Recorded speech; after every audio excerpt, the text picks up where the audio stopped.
I think people have slowly come to the fact that you need to tell these stories.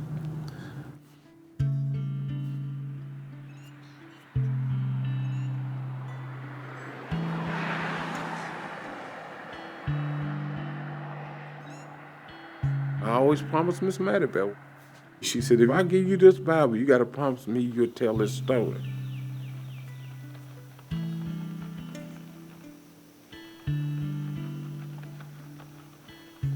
Knew Miss Maddie Bell as a kid, because her and my grandmother grew up down in Armstead.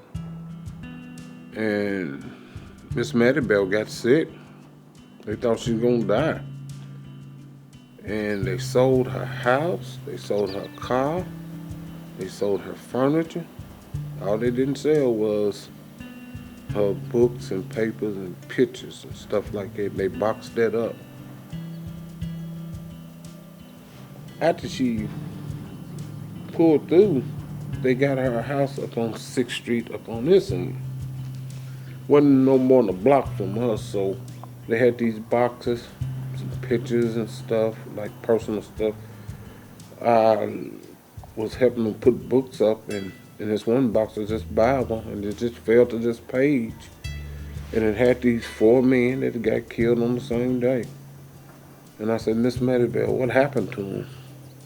Did they burn up in a fire or something? She said, no, boy, they were lynched. I said, Miss Maddie Bell, what's lynched? My grandmother said, leave Maddie Bell alone. You just meddle all damn time. Just meddle. Just leave Maddie Bell alone. And that ended it that day, but I got back up there and talking to Miss Maddie Bell and talking to Miss Maddie Bell. But that's where I got started on Rufus Bryder. And the funniest thing about it, the Bible never mentioned Rufus Bryder. It just mentioned these 4 guys that got lynched.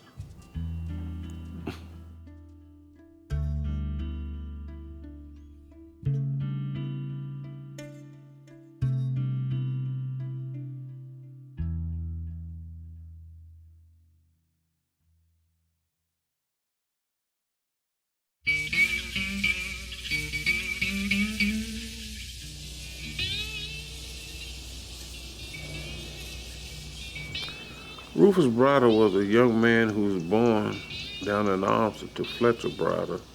And Rufus's family lived down the road from Cunningham. And Rufus had went to work as a farmhand.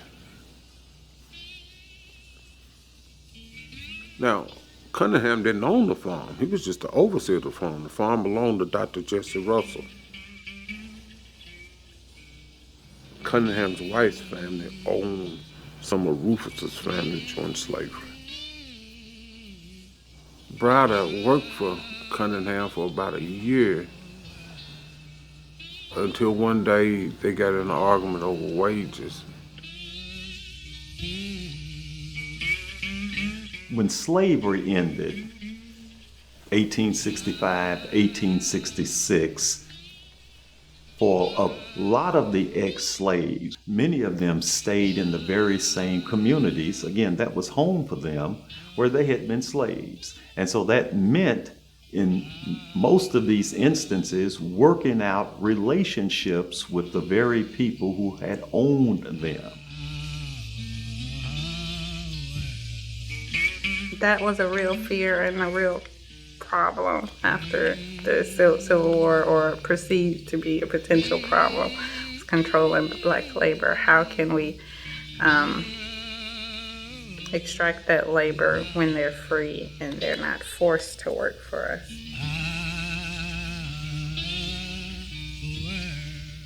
So there are a variety of tactics that were used to keep blacks on plantations, things like sharecropping and cropland systems, or this debt peonage that after buying tools or having to take loans from different store owners to buy tools, or from the landowner for things like animals, that even after working the entire year, they still don't have enough to pay off these debts for these things from the profits that they make through agriculture. So those are more kind of coercive tactics. kind of from slave owner to employer. So still controlling labor, but different types and different manifestations of that. By and large, it meant that they would be working for their ex-slave owners. And then under other circumstances where the landowner was taking advantage of them and also had the power structure to back that up, it meant that these people would be mired in a situation where it would be very difficult for them to ever get out of. A lot of them never severed their connections. A lot of people's connections with the slave people existed after slavery on up until the early 1900s. You know, what were you going to do? You know, eventually, when slavery was over and you're free, but with that freedom, what did you get besides freedom? You still had to eat, you still had to live, you still had to have shelter. So a lot of people just went to work for the people who they were slaves for and stayed there a few more generations.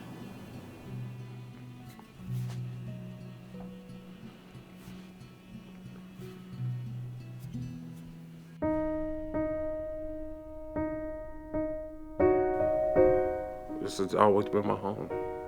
My family was always down here. It's always been my home. But it was rough. And it wasn't only rough on us, it was rough on just about everybody down here. We don't know a whole bunch of people down here had no money. Most of the people down here were poor. A lot of them were uneducated. Most of the people here were maids or farm workers or something like that. They didn't have a whole lot. Like I said, it was rough on us, but it was a nice community. It was good. And then at night you had your joints. You know, at night it would fill up with just cars everywhere. And I lived across the street with my grandmother when I was younger, so she would go to sleep and I would cross my legs, get on this table and just look out the door and watch all these people everywhere. And I tell somebody, it looked like the building next door used to be over, it looked like it was swelling. Be people everywhere.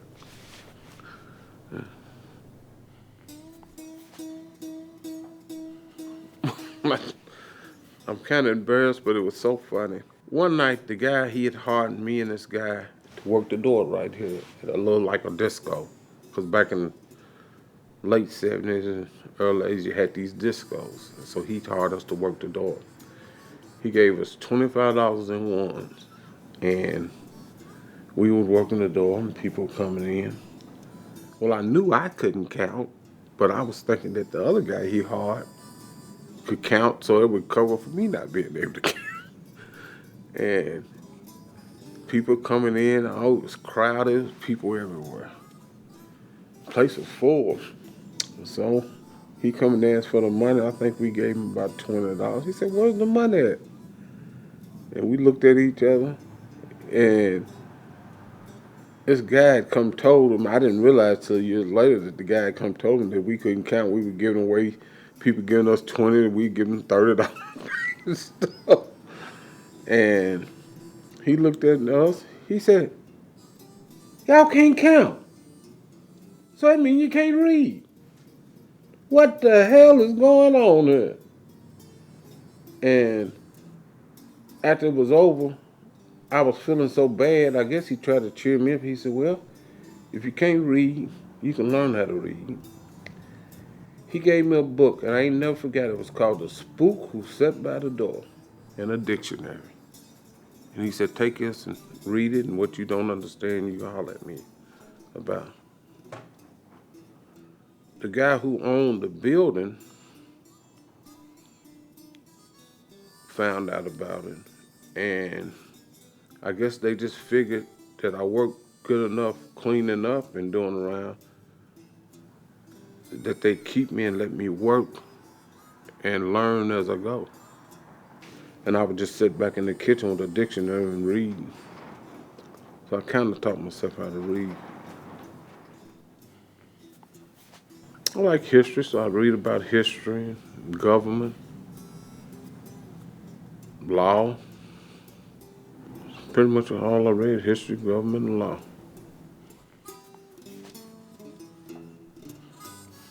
Well, the history of Logan County is where I first went, the little blue book. And when Kaufman done that history, he mentions the lynching, and he mentions Rufus Browder. And that's kind of where I found out about that at. And then I just slowly started putting stuff together.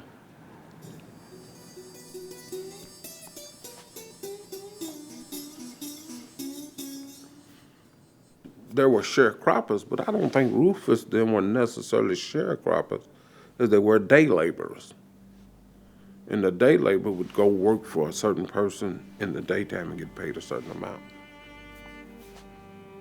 One day they got to arguing over wages.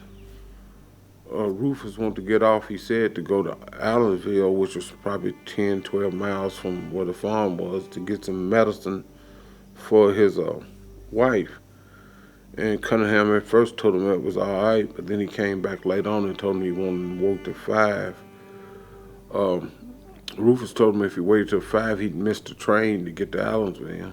And Cunningham told Rufus if he left before 5, he would dock his pay. It would have been a lot for someone at that time period, and Rufus's argument is that you're gonna dock me a quarter, but I ain't making a quarter. So you're gonna dock me more than what I'm making. So Rufus ended up leaving before 5, I think, and got the medicine. He stopped off in, I think it was Monroe Townsend's for a frolic, as they called it, which was probably a modern day party, barn dance or something. And he stayed there and he came home. This was probably Friday. We see throughout history, whether you're talking about the era of enslavement or the era of Jim Crow, lots of acts of individual resistance by Black Americans to what they deemed to be white oppression and the overseer's desire to dock Rufus more than a day's pay as a punitive measure is a really great example of this. I mean, his request is very reasonable. It's certainly anything a reasonable person can understand. His wife is sick, she needs medicine. But he is told, as a way to control him, that he can't do it, and he's given this incredibly punitive measure. So we don't know the rest of the employment history. There are so many things about this story that we don't know. We don't know what the long-term relationship between these two men is, but whatever it was, this is the moment where Rufus Browder says, I have to resist this. Perhaps it is to save his wife's life. Maybe he does think it's in danger, or maybe he's had it. Maybe he's done. And this is the moment that he chooses to resist, whether consciously or unconsciously. And he walks out. And this is the moment when the white overseer knows that he's overplayed his hand and it didn't work. And what happens next? So he has to do something. If he doesn't do something, then his Black employee will have gotten away with it and the power dynamic shifts.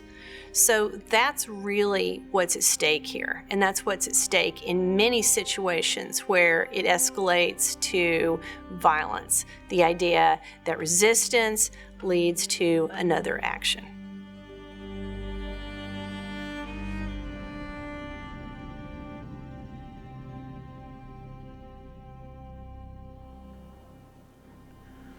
Monday morning when he got up, he seen Cunningham, and he said he was putting a buggy in the buggy house.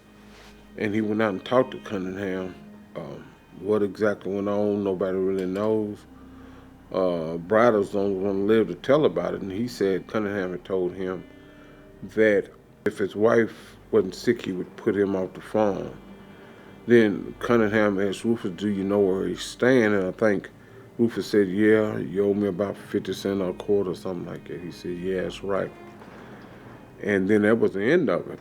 Rufus went back to his cabin, which was behind Cunningham's house, and Cunningham stayed working in the little buggy house. Rufus came out of the house and went back to the buggy house, and Cunningham told him again that if his wife wasn't so sick, I'd put you... No, he said, I'm going to call the doctor and see how your wife is doing, and if she's all right, I want you to get off the place. And Rufus said, don't. You have 30 days or something to get off. And Cunningham told Rufus that he didn't care about that because he didn't like his darn way of doing things, something like that. And Rufus said, well, hell, I don't like your darn way of doing things. Rufus said, because Rufus was the only person living, that Cunningham hit him with a hitch ring, and then they both drew their pistols and shot each other. After that happened, Rufus ran to his father's house and hid, and Cunningham fell in the road and died.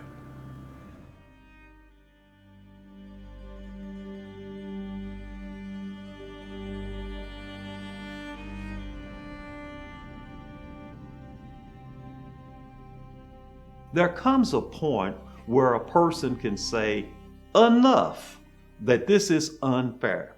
My understanding is that Rufus Browder had reached that point and was ready to then no longer remain in that relationship. Cunningham, of the records I read, said hit him with a whip. Okay, so if you hit someone with a whip, and eventually you go to doctors, that can be documented. Okay, that alone, if Browder had been white, would have justified him shooting and killing Cunningham. That alone would have been enough. But it did not end there. Again, in Louisville, they do know that he has a wound that has to be addressed. So he has been shot. So that means what more? He's been hit with a whip. He's been shot. That is more than enough by the laws of American society for whatever action Rufus Browder takes. Rufus Browder, then fearing for his life, and let's say frankly, probably fed up with all of this, who wouldn't be, he then shoots back and he kills Cunningham. Running is the only thing that Rufus Browder can do, because he is a black man who has just shot a white man who is his employer. And he knows that no matter what happens to him, whether it's a lynch mob or it's an all-white jury, he's not going to be acquitted, and they're not going to see this as self-defense. And he knows that. I mean, rationally and emotionally, he knows that. So of course he runs. It's the only logical decision.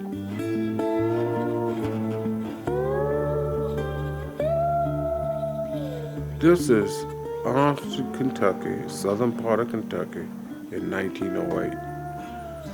Logan County, by 1908, had already had about probably 8 or 10 lynchings. It was a smart thing to do, because if they catch you, not the law, but the people, if they catch you, more than likely they're going to kill you. You have killed a white man. This is taboo. So the smart thing was to hide, if you want your life, even though you are right.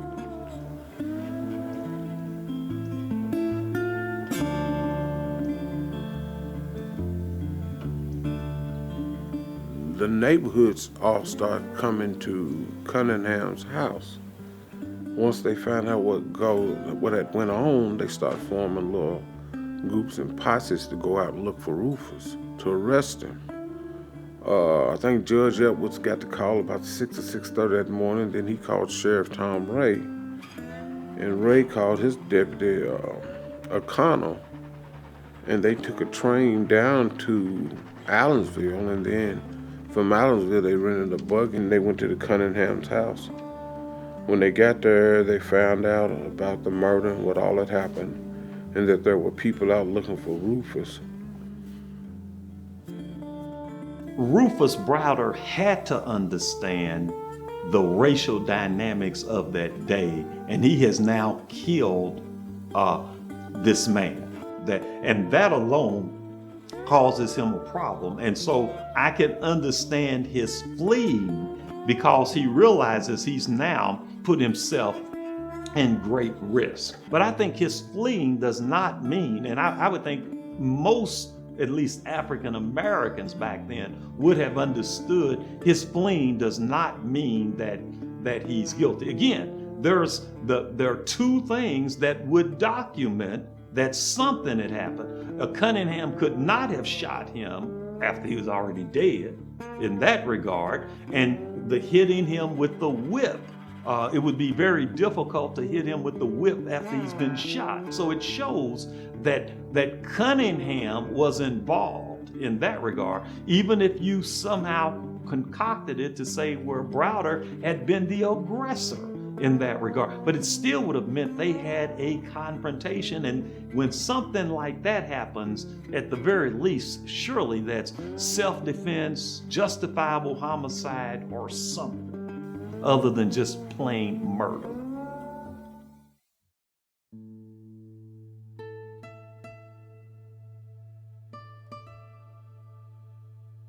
So the sheriff went to Fletcher Browder, who was Rufus's father's house, to see if he could find him. And when he got there, there were some blacks standing around. They searched all the blacks. They didn't find any weapons on them. They just found cartridges. Then they later, after they searched them, they went in and searched the house and found 2 or 3 pistols, and they confiscated them. When Sheriff Ray came out, he left guards there at Fletcher's house.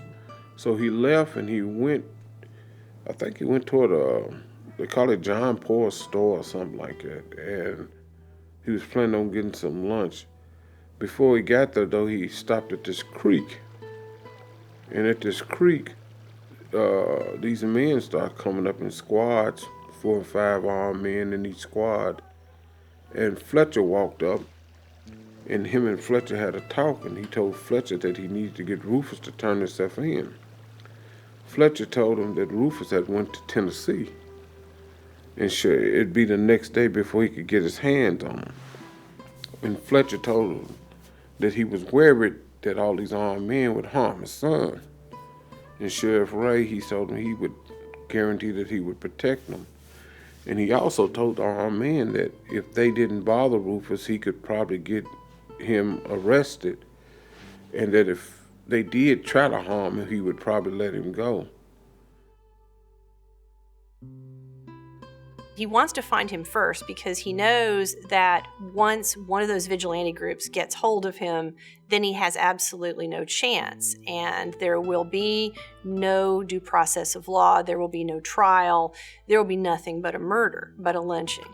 And the sheriff knows that. But the sheriff also knows that if he actively tries to stop them from doing this, then he too will be murdered. He may not be lynched in that it won't be a public spectacle, but he will absolutely be murdered. His bailiffs, his jail staff, they could all be murdered. Fletcher eventually left, and Tom Ray left to go to the poor store from the creek. As he got to the poor house, he got a call from the Cunningham house telling him to come back, that Fletcher was going to take him to get Rufus. And he went back to the Cunningham house with Fletcher, and Fletcher took him back close to his house to get Rufus, and they found Rufus in a sinkhole, and that's how they arrested him. And they asked him one question: has anybody been here to help you? He told him, my brother-in-law, John Boyer, has been here telling me what was going on about the house.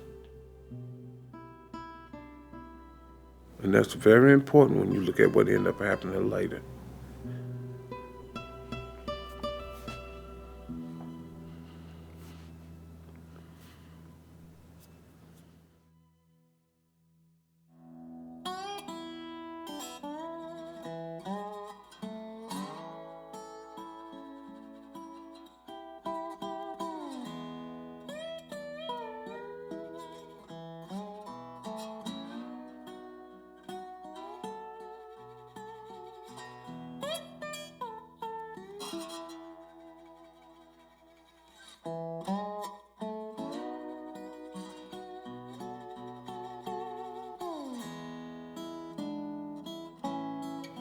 I tell people, it's kind of funny how I got involved.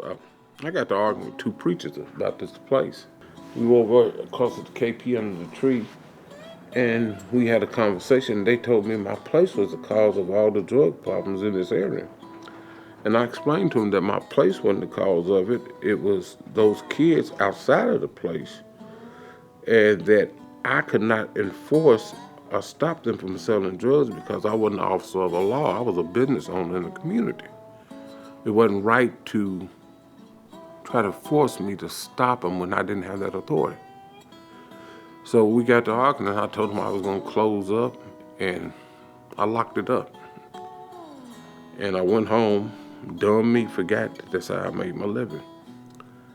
And after that, I got kind of depressed, and I went home and laid down. I tell people when I laid down, I weighed 172 pounds, 180 pounds. When I got back up, I weighed 280 pounds.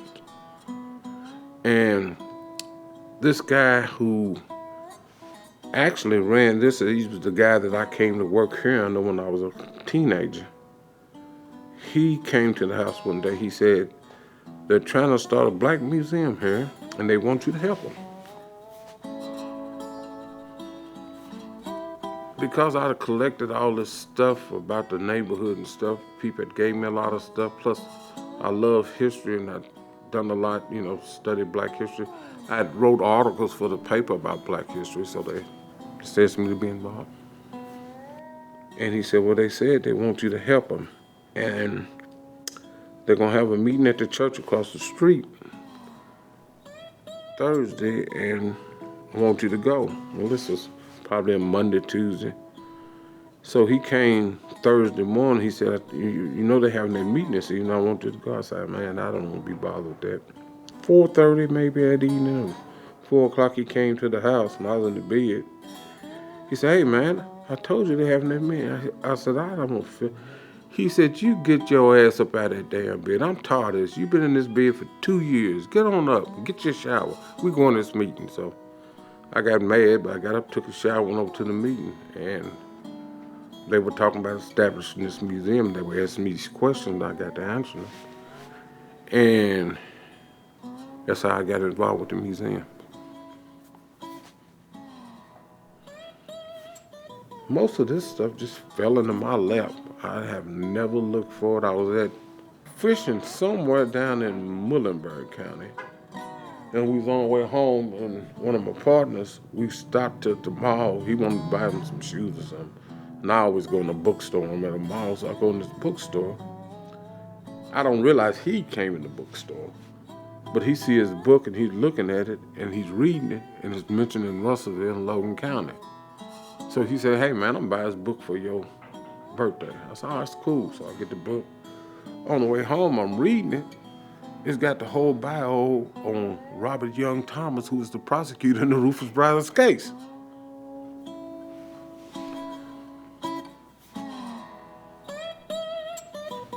Like I said, it just fell into my hands. I always said it was God sent for some reason. But I always promised Miss Maddie. She said, if I give you this Bible, you got to promise me you'll tell this story. And I said, yes, ma'am, I would. Now, again, I got to be honest. When I said, yes, ma'am, I would, I was not intending on telling no damn story. It was just a promise that I gave her because she gave me the Bible. I never really had no idea how to tell a story, I guess. But, So that's the reason I always said it was God, it wasn't me.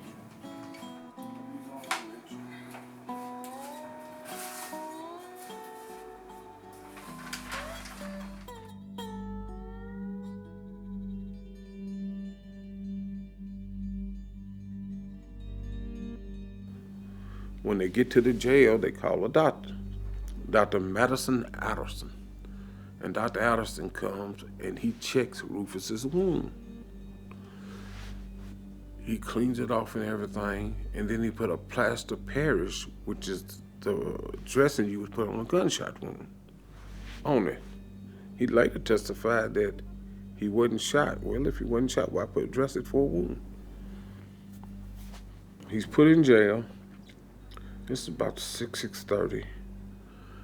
Sheriff Ray And Jailer Butts had already got together because they figured that a mob would come get him. So Jailer Butts sent his son, James, to Sheriff Ray to get some leg and handcuffs. And he got the leg and handcuffs, and they marched him behind the jail to the railroad track and up the railroad track to the colored cemetery. The way it was supposed to go is that Sheriff Ray and his deputies would meet Jailer Butts' son out there and take over Rufus, but the mob came and seized the town.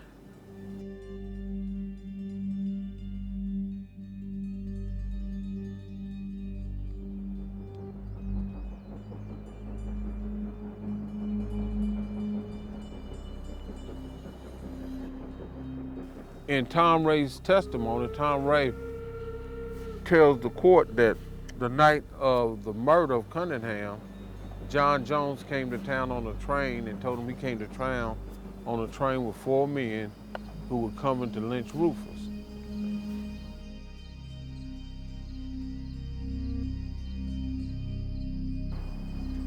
And Sheriff Ray asked him who they were, and he said he was scared to tell. Now, no, John Jones was on the square the night that the mob was here, but they didn't kill him that night.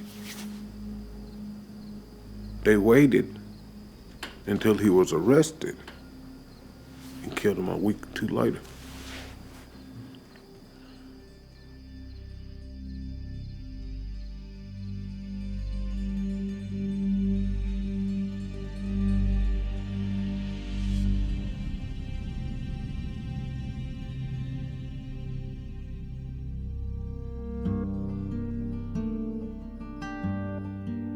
There were whites and blacks that talked about the lawlessness of the South needed to be controlled, needed to be stopped, and so forth. And so they were calling upon states to take measures. Okay. And in some states, they then did enact certain things. First of all, they came up with definitions of what constituted a lynching. A lynching, different than a murder, is that where someone is in the custody of the legal authorities, i.e., like let's say a person has been accused of rape or murder, you've arrested them and you've taken him back to the jail and you're stopped and then he's taken away from you there, or he's broken out of jail. That would constitute a lynching. Most often a lynching was identified as involving more than one person, probably more than 2 people in the group that took the person and executed the person. So they came up with definitions of lynchings. Lynching is both complicated and very simple. The simple part is that lynching is designed to demonstrate publicly control. It's designed to create control and to intimidate others in that group. So in the case of 1908's lynching, the fact that 4 people who are not accused of a crime are lynched was designed to telegraph to Russellville's Black community that you need to know your place, that your mutual aid society, the True Reformers, the True Reformers are actually mentioned several times during the case, that you should not belong to a group that supports one another. The idea is to control Black citizens of Russellville. It's to make sure they do not feel free to organize for their mutual benefit or aid. And it's to make sure they understand that even doing something as simple as taking your sick wife to the doctor during the workday is not only not okay, but the bigger crime is to refuse a direct order from your white employer. And it's something for which you or your supporters could pay for that with your life.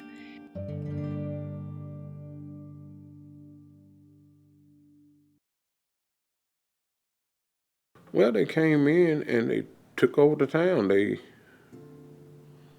stopped the train going north and searched it. They went and took the jailer and the sheriff and made them go to the square because each one kept telling them that the other one had Rufus. So they made them go to the square to try to determine where Rufus was. You know, back then you didn't have probably one town marshal and a sheriff and maybe one deputy. So 3 people against 50, 100 people, armed and masked, you know. It wasn't nothing, they just took the town.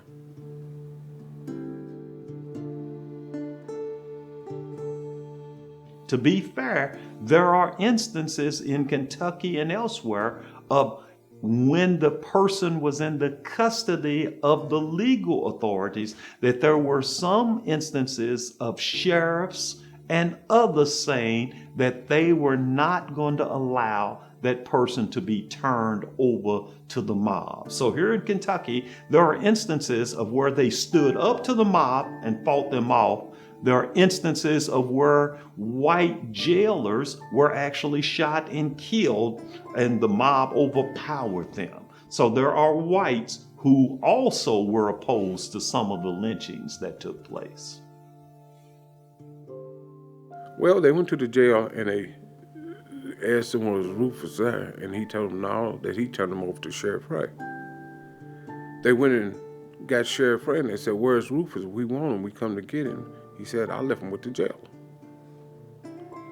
So eventually, they ended up taking the jail and the sheriff to the square to make them confront each other.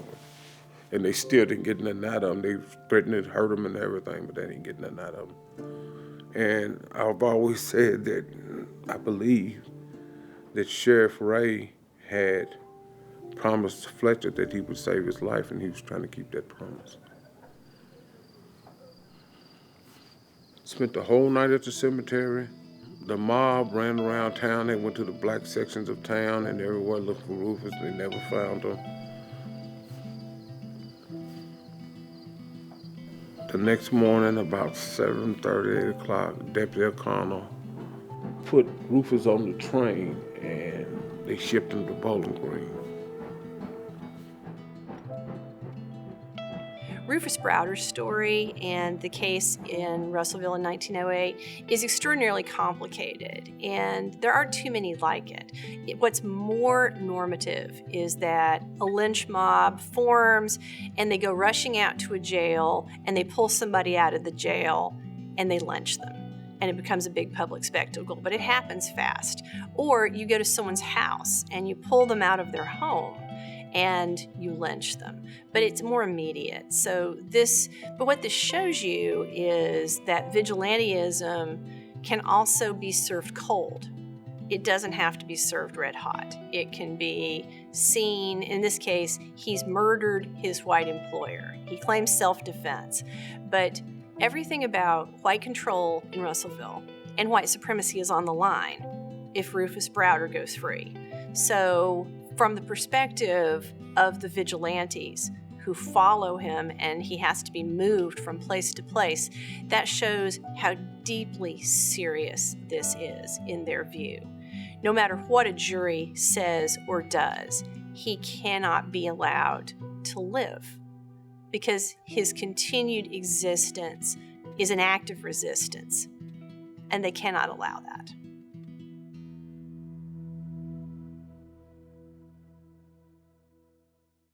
The people here would not represent. They made it clear we ain't representing him. He needs to be,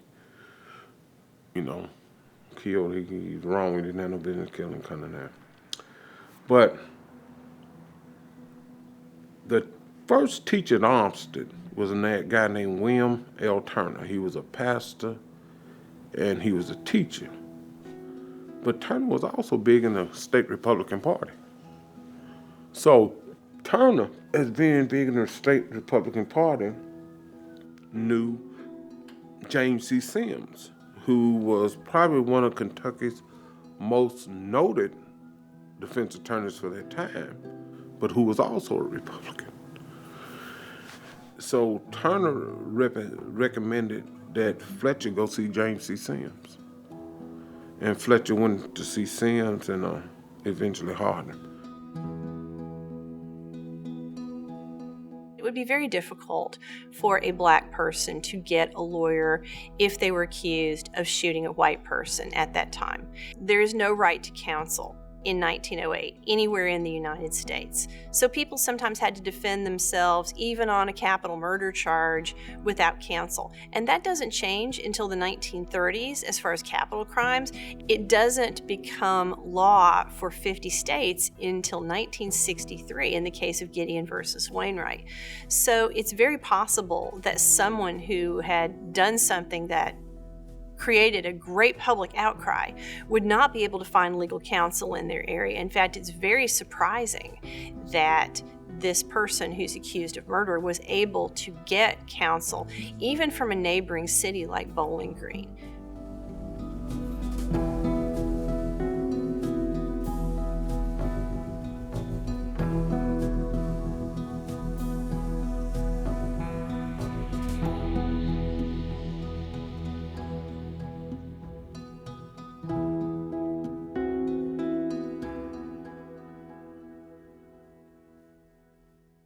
In all black communities, you had lodges.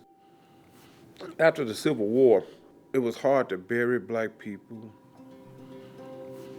A lot of doctors in this area wouldn't give medical attention to black people. They wouldn't insure black people. So what happened was blacks got together and created these lodges, these groups, where they would put their own money up. And when somebody died, the money that everybody paid would help bury them. They were the social service for their day. And the True Reformer Lodge was a national lodge. It had branches in just about every state in the United States, and that was the lodge they were a member of. The societies that were created, particularly in the 1880s and 1890s, first decade of the 20th century, were created as Jim Crow began to become the rule of law in the South. But it's also something that happens as many Black Americans move into the middle classes and they have some resources. So they create societies like the True Reformers. And the idea is that the community needs to take care of itself, and that those in the community who have the means to do it, this new Black middle class, can do it. So the True Reformers are a great example of this. We take care of ourselves and we take care of our own. But that's also very frightening in a world in which many white lawmakers and white Southerners are trying to create a separate and unequal world. They're passing Jim Crow laws at the state legislative level. They are moving to erase the gains that Black Americans had made after the Civil War and during Reconstruction, and creating a racial caste system. So mutual aid becomes even more important after that, because Black Southerners who have the means to help others do so. You heard the phrase, like, home rule of the South. Democrats and whites can have home rule of the South as far as in racial concerns, and will leave states to make up their own laws and how to do education or voting districts or qualifications for voters. With the advent of things like vagrancy laws, poll taxes, grandfather clauses, segregations and accommodations in schools, separate but equal, the goal of Black subjugation and white supremacy by 1908 in each state had been started to set the foundation for the 20th century, to continue, at least in their view, in perpetuity. The larger idea of Black organizing in these social movement organizations, whether it's a church or a fraternal lodge, they become targets. Any of those organizing bodies, in a way, upsetting the racial order could get the reaction of white violence. The lodge actually passed they passed 2 resolutions. One, they said that Rufus had killed Cunningham in self-defense, and 2, they want to raise money to help pay for the lawyer. And from what I was understanding is that they would arrested John and Virgil Jones at a lodge meeting.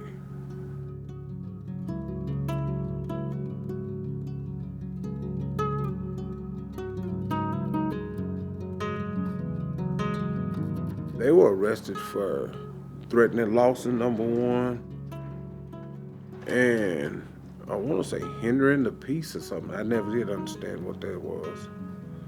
My guess is that somebody in the black community tipped the quote-unquote leaders and officers about this meeting, and the leaders and officers called the sheriff, and then eventually they came in and, for lack of a better word, raided the meeting.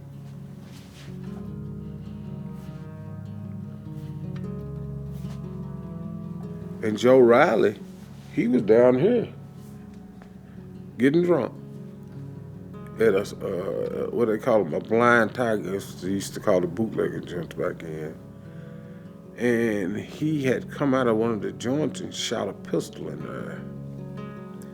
And Sheriff Ray them came and arrested him, and from my understanding is that when they arrested him, he had put the pistol up, so they could not arrest him for shooting the pistol. They arrested him for carrying a concealed deadly weapon. And that's how all of them ended up in jail. Boyer was his brother-in-law. Riley had nothing to do with it. And John and Virgil Jones are both lodge members of his.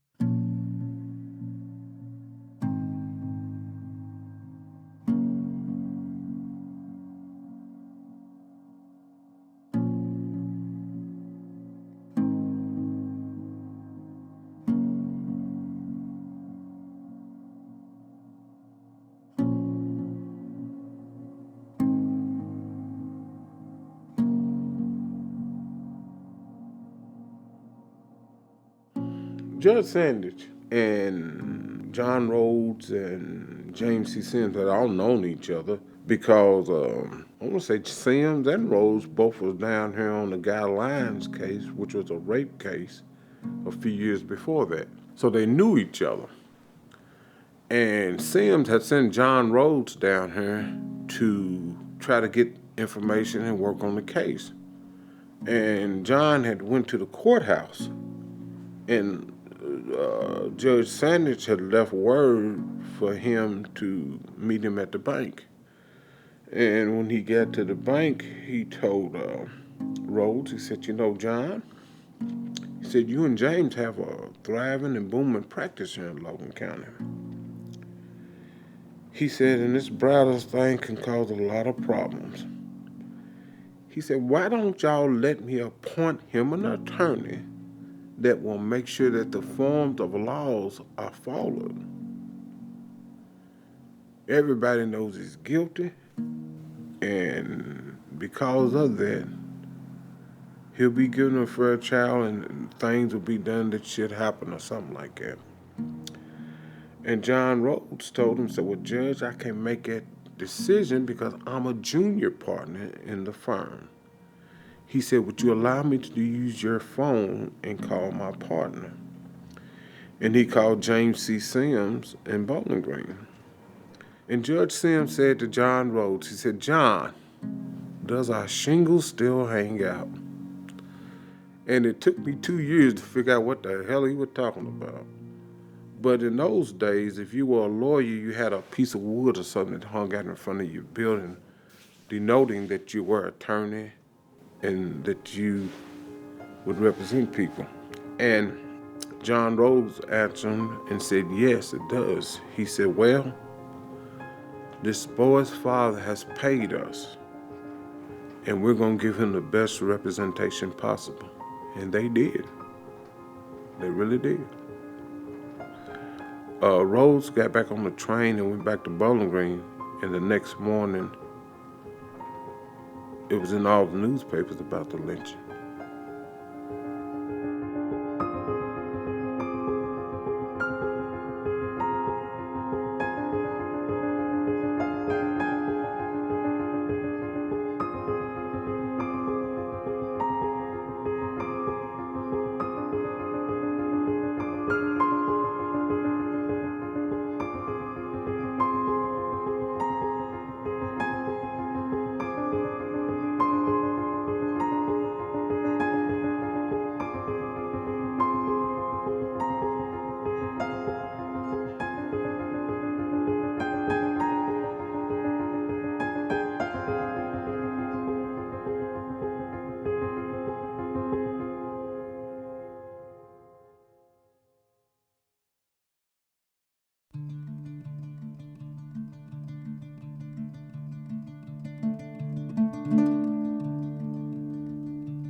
I decided to do it in 208, the 100th year anniversary of the lynching.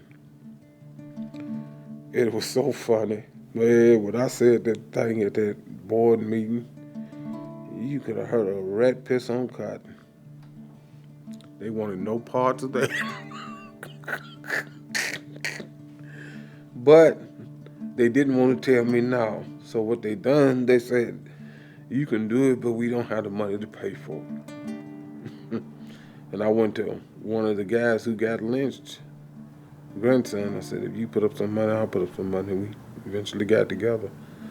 And eventually, Historic Roosevelt got it together, and they put up a better exhibit. But they didn't want to do it at first. And I got a lot of flack from people in the neighborhood. Matter of fact, the guy who I started working for right here, he gave me hell about it. And that shocked me, because he was usually what you call progressive, I guess, or radical, but it shocked me. One of my coaches I went to school with, he gave me, you need to be doing positive stuff and telling about the teachers and the good things our people done. And I asked him, I said, well, Coach, I said, what if I tell the truth? Can I do that? And ain't the truth good? Yeah. A lot of people just didn't want to talk about it. For some reason, America's very uncomfortable with that. And they back up from it. They don't want to discuss it. But as a topic and as a nation, we are not healed until we start talking about it. We've got to start talking about it. It's very important to us healing, and it's very important to us coming together.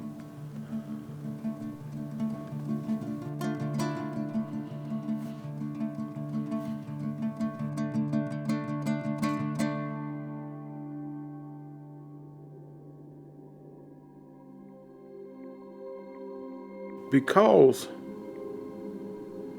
the mob didn't come and get John and Virgil Jones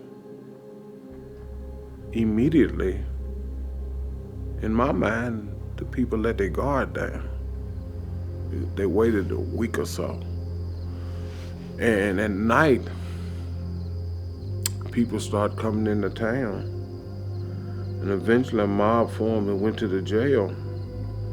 They knocked on the jail door, and the jailer answered the door, and he was covered with rifles and pistols, and they asked him, we come to get those Jones boys, or something like that. And when they went in, if you ever been in our jail, it's got this big metal jail. So they couldn't break the door down, so they had to get the keys from the jail, and he gave them the keys. And the first thing they asked him, he said, were they armed? And my guess is, he thought maybe the jailer seen them coming and had armed the prisoners to protect themselves. And if they'd have been armed, they probably wouldn't have went in there. But he told them no, so they went in. And they were actually just looking for three people. They were looking for John Boyer, who had been informing Rufus what was going on, John and Virgil Jones, who were members of the True Reformers. So they go in and they grab him. The legend has always said is that they said is hey, there's an extra one in here. They said, well, who is it? They said, I don't know. Said he's at the wrong damn place at the wrong damn time. And they brought him on out. They said they tied their hands behind their backs and marched them down the street past the mayor's house and then went on out to Armstrong.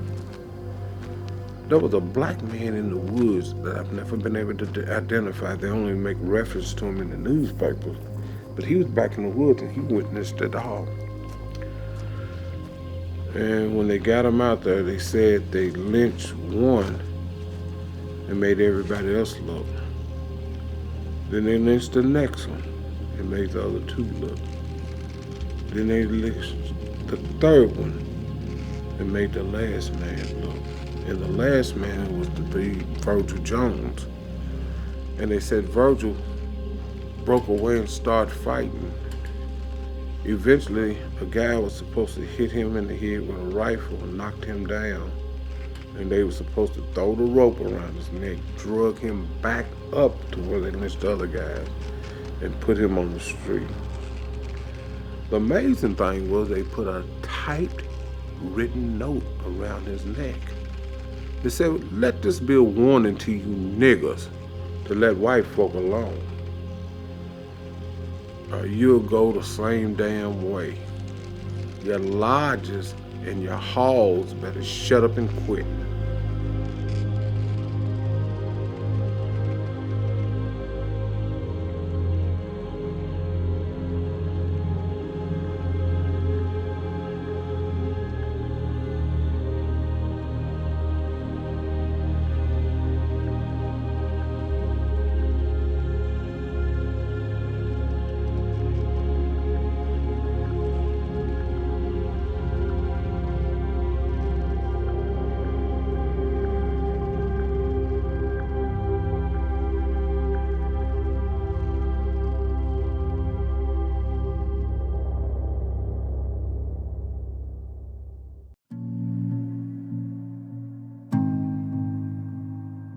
You can see the thread from the slavery days is that the scholars who looked at slavery and violence and then looked at violence later on said violence is a white method of control, that it's very much done to make sure that all black people understand their place. Now, I said all black people. It is true that in America, in Kentucky, elsewhere, there were people other than blacks who were lynched.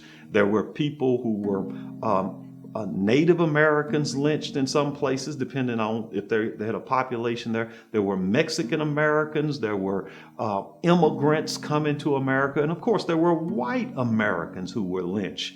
But the greatest proportion of people lynched, far exceeding their numbers in the population anywhere, were blacks. And that's why you could still say it was a method of control for them. And the lynching of one black person, just like the killing of a slave back during the slavery period, would be a warning to all others that this is what could happen to you for somehow getting out of your place, defining whites, of course, attacking whites if someone said you had gotten into an altercation or murdered someone. So lynchings is a form of racial control, and that's why it occurred in Kentucky and elsewhere. My grandmother was 8 years old when all this happened. She lived right there, Townsend Grove, Cedar Grove Church is right here. She lived right beside the church. Cunningham and the Bridles lived right around the corner. Man, she did not go for that. She didn't want to mess with them white people. Not only her, most people here. You didn't challenge anything, because the challenge, you would be considered a troublemaker. And that's the last thing you want to be considered a troublemaker. If you was a maid, you couldn't get to work. If you was a farmer, you couldn't get to work, you know. It intimidated not only her generation, but 4 or 5 generations after that. And it was passed on. It was a fear that was passed on.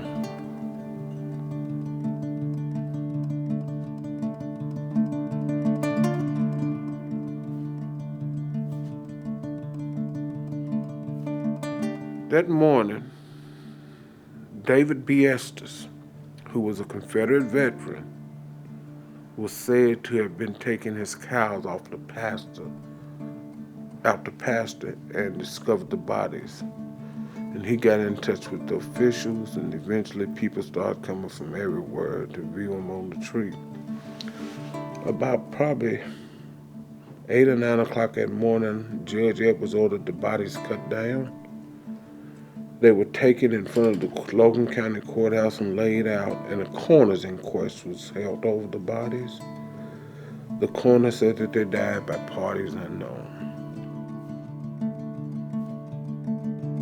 It's tied to this idea that vigilantism is an act of terrible violence, but it's also construed as an act of popular will, bringing popular will to life. And there's a term, popular constitutionalism, that we see, where people believe very sincerely that they have a responsibility to act if they don't think the legal system is going to act. And frequently, what's interesting about lynching is that sometimes these mobs act before the legal system has an opportunity to do anything with the case. They want to make sure that what they construct as justice is done. And it is about terrorizing the Black population or whatever group they want to other, and they want to show that they need to stay in their lane and they need to maintain control. There are examples of Jewish people, for example, in Atlanta who are lynched at the height of anti-Semitic activity in Atlanta. So it's the same thing. You other someone, and then a mob will come in and take them out and lynch them, and do it publicly, and do it in a way where they not only take responsibility, but they document it, and they send the cards to their friends, and they make it very clear that if you don't do exactly what we say and how we say to do it, then this will happen to you. That note that is attached to them that says this is what happens to these folk when they mess with white people means nothing is going to change the status quo. So that's why I think those young men were lynched. The other thing that we know about lynching is that it's also one of the most photographed crimes. I mean, normally you don't photograph a crime, do you? You don't want a record. People don't want to get caught. But the fact that an extrajudicial lynch mob will take pictures, they will have postcards made, they will send them to family members and friends as if this was a vacation. They want to document what they've done, and it lets people know that this is what will happen if you get out of line, and it will also let other white people know that this is what I've done in order to control people that need to be controlled.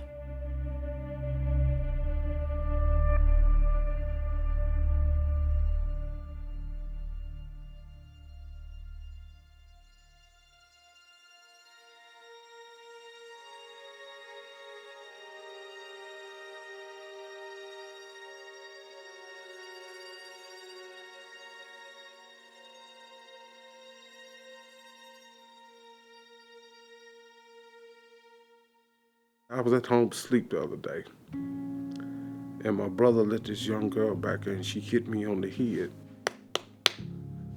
I said, what the hell is this? And I woke up. She said, are you Mr. Monroe? I said, yeah. She said, I want to see that lynching exhibit. I said, you want to see the lynching exhibit? I'm 2:30 asleep. I said, what the hell is this thing in my head? Couldn't have been no more than 18, 17 years old. She said, I seen something online and it bothered me and I just want to come see it. I just come down here to see it. Would you mind letting me look at it? I said, well, let me get my shoes and stuff on, get a coat, and I'll be over. When I got over, she was sitting on the step. So I opened the door and she said, can I sit here and just read this stuff? I said, yeah, I'll sit here with it. Well, to me, that was just as important as somebody famous coming. Because you had a young kid striving and looking for knowledge. When she got ready to leave, she said, Mr. Morrow, she said, I'm trying to get a better understanding of my people. She said, I hope this will help me. I said, it might. So I get outside and I lock the door. I said, let me ask you something. I said, how old are you? She said, I'm 18. I said, you like history? She said, yeah. I said, I'll tell you what. I said, I'm going to give you a card. I said, why don't you come volunteer and help me a couple of weekdays a week? I said, we got so much stuff and you can learn so much more. She said, I love it. Well, to me, that was important. This was somebody you didn't have to make do anything. She came on her own. So if we can do that a little more, I think, to me, those are the important things, is that when you get these people thriving and wanting this knowledge, not only about the lynching, but about Dunnigan and about the schools and about the bills. The way you change a nation is you change not their minds, you change their hearts. And I think people's hearts are changing a little bit.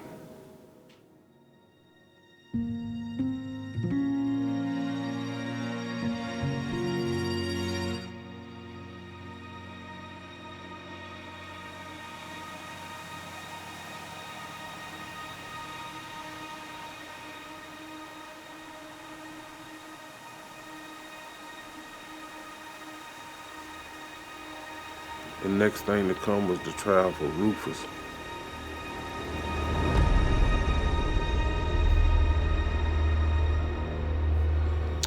Rufus would go through 3 trials.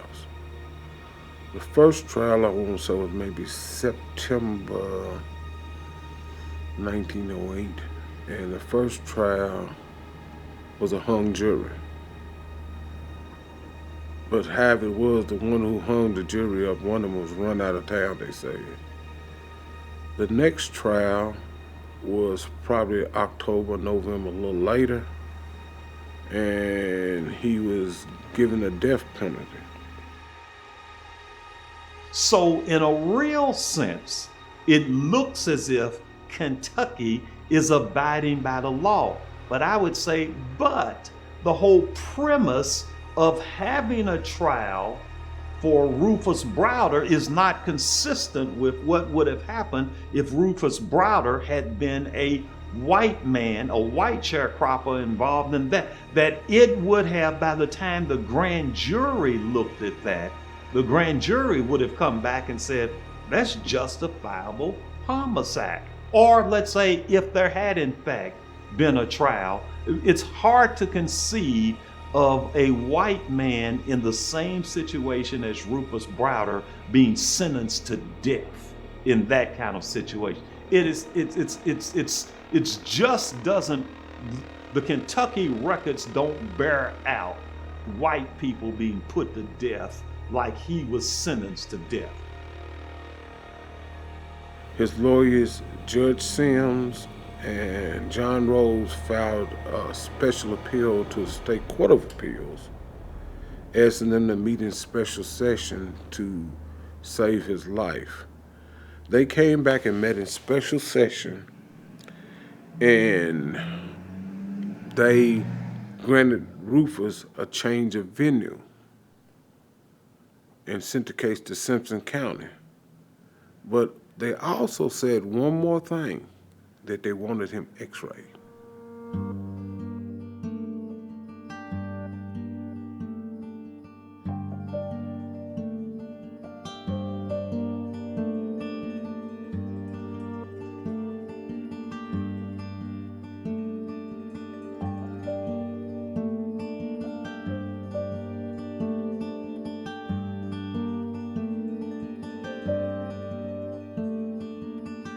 the convoluted set of circumstances that lead to Rufus Browder not being x-rayed is a good example of how many white people in the justice system are not going to put themselves out there for a black defendant. And there are a lot of reasons they might make that decision. They fear retaliation, or they desire to maintain control, like the vigilantes desire to maintain control. And as a historian, I'd have to know more about the circumstances. Sometimes that's not knowable. I mean, some people are not public enough, or they don't leave us enough clues that we can really understand what their intent was. But historians' best guess here is that it's about maintaining racial control, or someone who is afraid of risking their own position by helping a black defendant who has shot a white man. So again, what is the motivation to put yourself out there on the line? Not everybody's going to do it. The next trial, I want to say, was in 1909 in Simpson County. And at that trial, Rufus was given life in prison.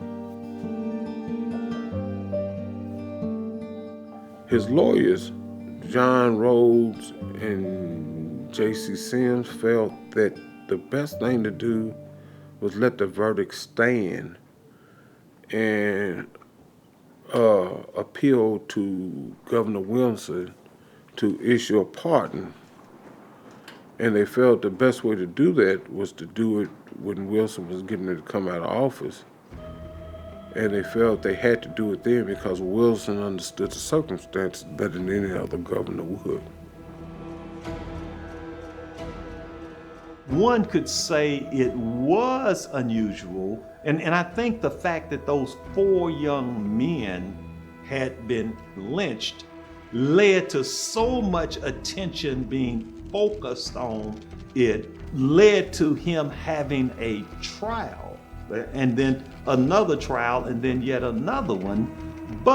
And so on that regard, it was in fact different there, but again, the outcome of it was consistent with what had always occurred in that regard. What would have been remarkable would have been for him to have been found not guilty and let go. A jury did not do that. He reviewed everything, and he eventually didn't give him a pardon, but he commuted his sentence to 10 years with good time served. So Rufus was supposed to get out of jail. And what I was told is that he was supposed to get out. His father heard he was getting out, and they went to the train station to meet him. And when they got to the train station, they went to look for the Jim Crow car. They went to that first, and they said, "What are you talking about, the Jim Crow car?" Well, at that time, Kentucky had segregated railroad cars. They had one car just for blacks. So when they found that Rufus wasn't on the Jim Crow car, there's a conductor. They said, "Hey, we're looking for Rufus Browder. He just got out of prison at Lyon County, and he's supposed to be on this train." And the conductor said, "Well, I got him here, by God." And they took him back to a boxcar, and they opened the door, and it was a pine boxer, and Rufus was in the pine box.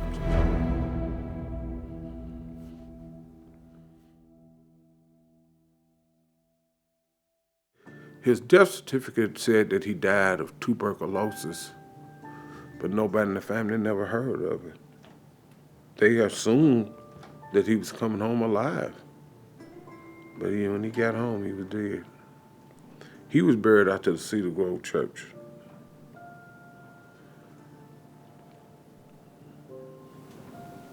It's the Rufus Browder story, I guess.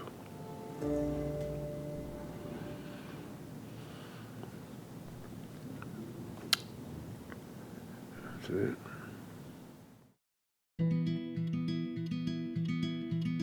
I would probably like them to understand that the way America's race has come together is a dichotomy of stories.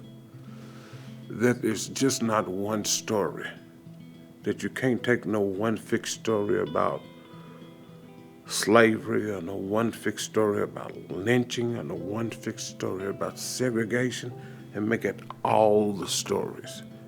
That you have to take these stories one at a time, and each one is unique to my people. And that's probably what I would do.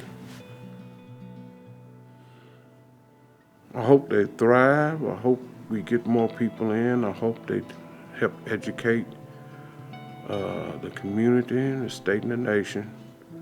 And I also hope I find some young people to take my place because I'm getting old.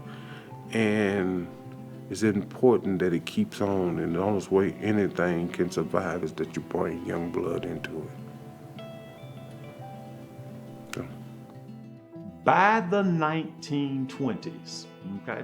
Then you say 1930s, 1940s going forward, the number of lynchings declined, okay? I say in my book on racial violence that the state takes the place of the lynch mob. That in many instances, so many black people are put to death after a sham trial that they have, that Kentucky itself acknowledges it and says that there must be a 30-day period from when a person is found guilty and when he is executed. Why did they do that? Because in so many instances, they had a trial in the morning and executed the person at noon, the very same time period. They then said we have to wait 30 days, but you then go back and you say where the judge said we waived it because of the hostility of the mob. We went ahead and waived it and executed them anyway. And you then say, but no, that's the reason you couldn't execute. You needed for things to calm down. Even though the number of lynchings ultimately declines, I ask the question, when did legal lynchings end in the state of Kentucky?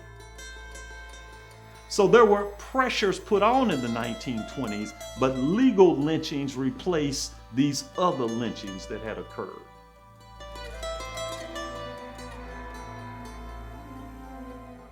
This is like going to the state fair. When you go to the state fair, you get your photos taken and everything. This is a state fair. You know, people miss this. And people don't like to talk about this, but this is the fact. You had people that would bring picnic baskets to watch people be murdered, burn at the stake. Then after it was over, they would go cut pieces off and take them home. Now how sadistic is this? If you got any humanity in you, this thing is gonna make you mad. But at the same time, you will learn what should not happen to anybody, regardless if they black or white or rich or poor or gay or Catholic or Jew. If we're going to argue to the world that we're such a great nation, we've got to live up to that promise. And one part of living up to that promise is that everybody will be treated justly in the eyes of the law, that everybody will be given a fair day in court, that you won't be snatched out of the law's hands and put on a tree, that you won't be gunned down in the law's hands for what you allegedly done. Not what was proven, but what you allegedly done. And if you believe in the nation, you have to stand up for that for everybody. So I guess that's just how I see it, though. But you know, if you believe, you have to stand up for everybody. And by standing up for the people that you dislike and hate or disagree with, you actually stand up for everybody. And that's hard. That's really hard. You know, I don't agree with Klansmen, but I don't think you should lynch them. And I would stand up to fight against lynching them. I think if they've done something wrong, they ought to have a chance to go through the law and the courts and the jury shouldn't be stacked, and we'd hope the judge wouldn't be biased. You'd hope they get a fair chance, because that's what our nation has sold for 200 years. That's what so many others have bought. And how does it crush you when you find out what they sold you and put in your grocery bag was supposed to be one thing, but when you got home and started to cook, it was another.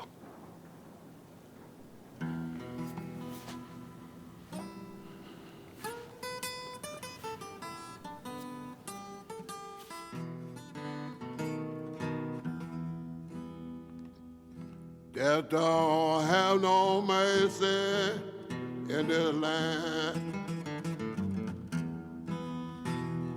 Death don't have no mercy in this land.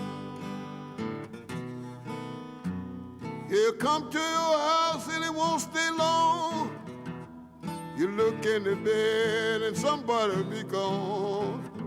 Death don't have no mercy in this land. Well, death will go in any family in this land. Death will go in every family in this land. Well, they'll come to your house and they won't stay long. Well, you look in the bed and one in the family will be gone. Death will go in any family in this land. Well, he never takes a vacation in this land. Well, old death never take a vacation in this land. Well, he'll come to your house and he won't stay long. You look in the bed and your mother will be gone. Death never takes a vacation in this land. Talk.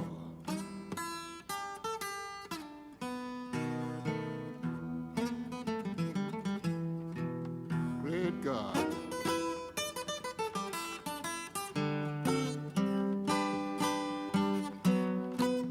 Yeah.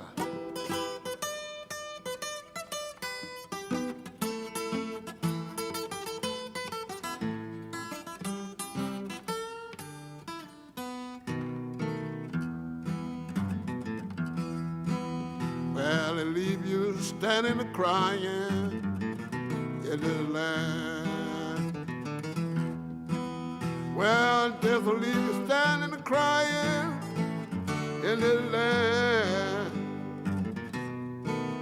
Well, he'll come to your house and it won't stay long. You look in the bed and leave somebody will be gone. Death will leave you standing crying in this land. Oh, death always in a hurry in this land. Oh, death always in a hurry in this land. Well, he'll come to your house and he won't stay long. You look in the bed and your mother will be gone. Death always in a hurry in this land. While they won't give you time to get ready in this land. Well, they won't give you time to get ready in this land. Oh, well, they come to your house and they won't stay long. Well, you look in the bed and somebody'll be gone. Death won't give you time to get ready in this land. Make your last talk.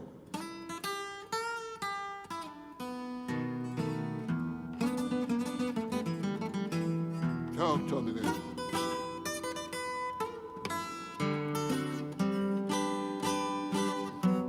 Talk to me then.